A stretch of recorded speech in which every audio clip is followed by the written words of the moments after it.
രാഹുൽ ഈശ്വർ ബോബി ചെമ്മണ്ണൂർ അറസ്റ്റിലായിരിക്കുന്നു.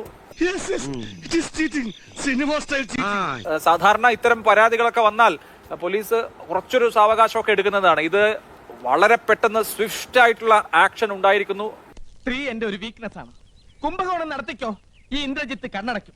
കള്ളപ്പണവും കള്ളവാറ്റും അയക്കോ, ഇന്ദ്രജിത്ത് മൗനം പാലിക്കും. പക്ഷേ സ്ത്രീയുടെ പാതിവൃത്യത്തെ തൊട്ട് കളിച്ചാൽ ഞാൻ അഗ്നിയല്ല, അഗ്നി. ബാംഗ്ലൂരിലേക്ക് രക്ഷപ്പെടാൻ അവസരം കൊടുക്കാതെ വയനാട്ടിൽ പോയി കേരള പോലീസ് തൂക്കിയെടുത്ത് എറണാകുളത്ത് കൊണ്ടുവന്നിരിക്കുകയാണ് ബോബി ചെമ്മണ്ണൂരിനെ. ഇതൊക്കെ എന്ത്?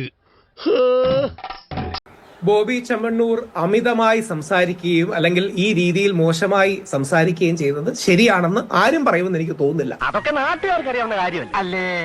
പ്രത്യേകിച്ച് ദ്വയാർത്ഥ പ്രയോഗത്തിലൂടെ, ഇൻസിനുവേഷൻ ആൻഡ് ഇനുവെന്റോയിലൂടെ എന്താ ഷൈട്ട് പറഞ്ഞേ?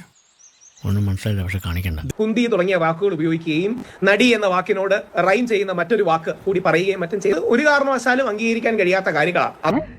മറ്റേ ഏർപ്പാട് ഇവിടെ ഈ പണി ഇവിടെ നടക്കത്തില്ല. എന്തായത്? ഇതെന്തായിരുന്നു? ഞാൻ ഒരു തമാശ കാണിച്ചു, നീ അത് കണ്ടുപിടിച്ചല്ലേ? അതോടൊപ്പം കേരളം ഡിസ്കസ് ചെയ്യേണ്ട, ചർച്ച ചെയ്യേണ്ട ഒരു നിലപാട് ഫറാ ഷിബില എന്ന അഭിനേത്രിയുടെയും കലാകാരിയുടെയുമാണ്. ആൺനോട്ടങ്ങളെയും ലൈംഗിക ദാരിദ്ര്യത്തെയും ഏറ്റവും ഇഫക്റ്റീവായി ബുദ്ധിപരമായി ഹണി റോസ് ഉപയോഗിച്ചു. 100% ഞാൻ യോജിക്കുന്നു. ഹണി റോസ് എന്താണ് ഈ കാണിക്കാത്തത്, എന്താണ് ഈ കാണിക്കുന്നത് എന്ന് ചോദിക്കാത്ത ഒരു മലയാളിയെങ്കിലും ഉണ്ടോ എന്ന് ചോദിക്കുന്നുണ്ട്. അങ്ങനെ പറഞ്ഞു കൊടുക്കണം. ബോബി ചെമ്മണ്ണൂറിന്റെ വാക്കുകൾക്ക് മിതത്വം വേണം, പക്ഷെ സ്ത്രീ ശരീരത്തിനും സ്ത്രീ വസ്ത്രധാരണത്തിനും ഒരു മിതത്വവും വേണ്ട. പ്രശ്നമല്ല ഇത്. ഇതൊക്കെ ഒരാളുടെ വ്യക്തിപരമായ കാര്യങ്ങളല്ലേ, അതിൽ മനം ഇടപെടുന്നത് ശരിയല്ല. എന്താ ഞാൻ പറഞ്ഞ പോലെ കറക്റ്റ്? ഇല്ല, നീ ഇപ്പൊ പറഞ്ഞതും ഇനി പറയാൻ പോകുന്നതും ഒക്കെ കറക്റ്റാ. കറക്റ്റ് അല്ലാത്ത ഞങ്ങൾ മാത്രമേ ഉള്ളൂ. മോൺസ്റ്റർ എന്ന സിനിമയിൽ ഇതേ ഹണി റോസിനോട് നമ്മുടെ ലാലേട്ടൻ അല്ല, ലാലേട്ടൻ ഇതേ കോണ്ടെക്സ്റ്റിൽ ഇതേ വാക്യങ്ങൾ കുറെ കൂടെ സെക്ച്വലി കളേർഡ് ആയി പറയുന്നുണ്ട്. എന്നെ നാണം കെടുത്താനായിട്ട് പറഞ്ഞ് തിരിച്ചിരിക്കുകയാണ്.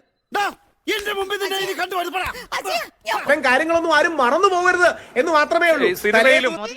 റൊണാൽഡോ മൊട്ടയടിച്ചപ്പോ എല്ലാവർക്കും ഓഹോ, ഇന്ത്യയിൽ ആദ്യമായി വട്ടോളി മൊട്ടയടിപ്പിച്ചപ്പം അതേപോലെ വസ്ത്രധാരണത്തിന് പരിധിയില്ലേ?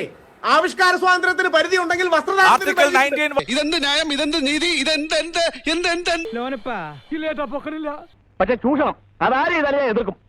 ഇനി ഞാനിവിടെ നിന്ന് ഡയലോഗ് പറഞ്ഞാൽ കരഞ്ഞു പോകും. ഉസ്മാനെ രക്ഷപ്പെട്ടോ.